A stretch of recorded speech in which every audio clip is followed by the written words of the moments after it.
You have to push a little bit. Can I come aboard? Right. We don't need it actually now, but we keep us always in training, you know. Right. You have some morning with fog. What is the depth here? The depth is now exactly 3.50 m. It's mean 11-12 feet. Not Right. more. But it's a good water level for the Elbe River. And that's typical? That's the typical... The typical water level is in the summertime. We have sometimes just 1-2 feet under the bottom. Really? Whoa. Now we are happy. We have Yeah. very good water level. That's super.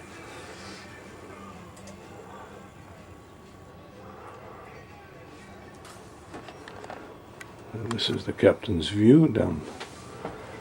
And we're going upstream now, huh? Yeah. And There's a big campground on the side. We're going by a shepherd with his sheep. You see the shepherd? I saw a shepherd, yeah. I don't see a shepherd. No. Volker. They speak German only. Yeah. 40 minutes from here towards Dresden. It's a Saxony If you wanted fortress. to walk up there, you'd have to cross 3 drawbridges, and they would take you to the rock massif at an altitude of about 803 feet above the river Elbe. The rock walls 800 themselves are up to 130 feet high, and this makes it Europe's biggest mountain fortress. The fortress was, the first fortress actually was originally built by the Bohemians, so what you'd consider nowadays Czech, already in the 8th century because of the river traffic. Like this, they had a perfect view down all the ships coming either from the south or from the north. The fortress later on was for centuries used as a state prison. And actually it's still an intact castle, and it's one of Saxony's foremost tourist attraction, with about 700,000 visitors every year. Some kayakers doing their thing here. We're slowing down. I don't know if we're coming to the stopping. This was Stein. What did they call this thing? I'll have to get the name of that fortress again. By August the Strong, who is the founder of Dresden in the first place. 1400 or something like that. Well, he slowed down, I guess, just to get around this bend we're coming to now. There's a tugboat up there moving out on close to shore. I think he's moving. People either are waiting to get on a ferry boat or just they're waiting. Those are bikers. And they're waiting to get on the ferry that is going to take them to the other side of the river. That ferry boat is just loaded up. Just because you were, or if you are wondering for the ferry, or if there's a price for all of these ferries that go from one side of the riverbanks to the other, yes, there is. Costs about €1 to do that, and you'd also have a lot of combination tickets for the people that spend their vacation time over here. The captain's...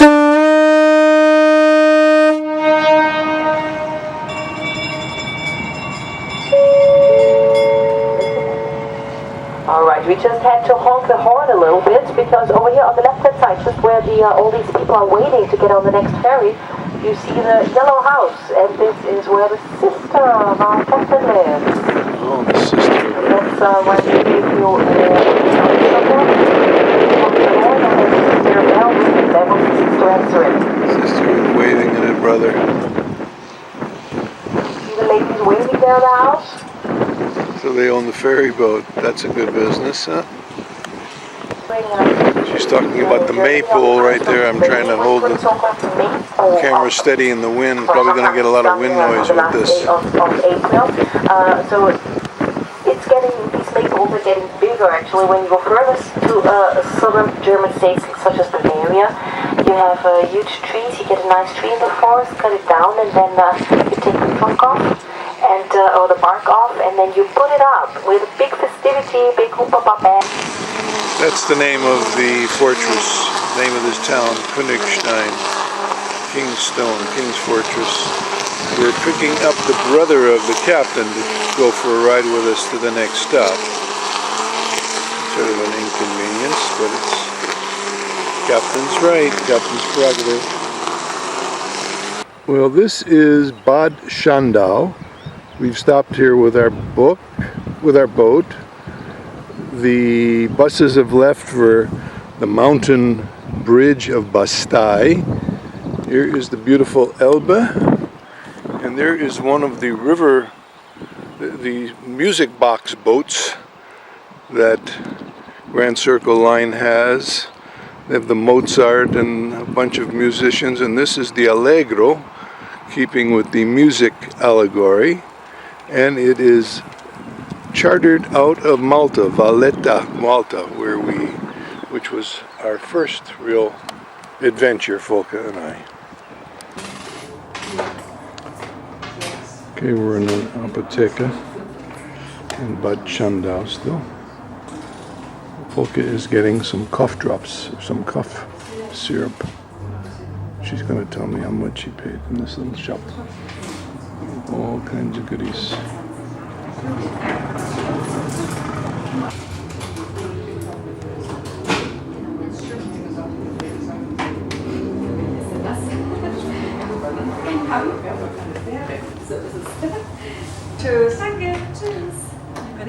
No, tell me what you bought.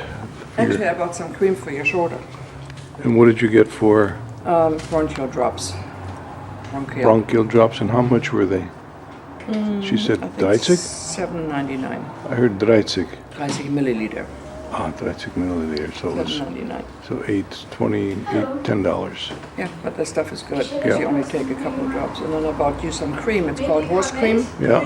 And it's supposed to be, I used it many years ago for your shoulder. Thank you very much. You don't have That building that looks like a mosque is a cigarette factory, she's telling us.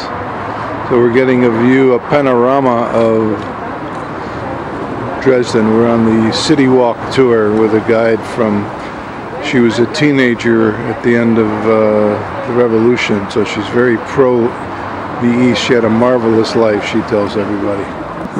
Folk is here for a few minutes, and she's on her own. Such a happy lady. Good girl. That is the patron of Dresden, Saxony. She was saying how important Saxony was. Bavaria was very happy to have Saxony because it was such a wealthy country. This section was segment. Folk will have to explain if Dresden, what kind of a state Dresden is. I guess it's the capital of Saxony. Say something nice. beautiful day. Is Dresden a beautiful city? Beautiful city. Dresden is beautiful. Where are you going while we're touring? I don't know. Drinking beer and having coffee and shopping and not shopping and walking and stealing beer glasses. There's the oldest bridge in Dresden, the Augustus Bridge.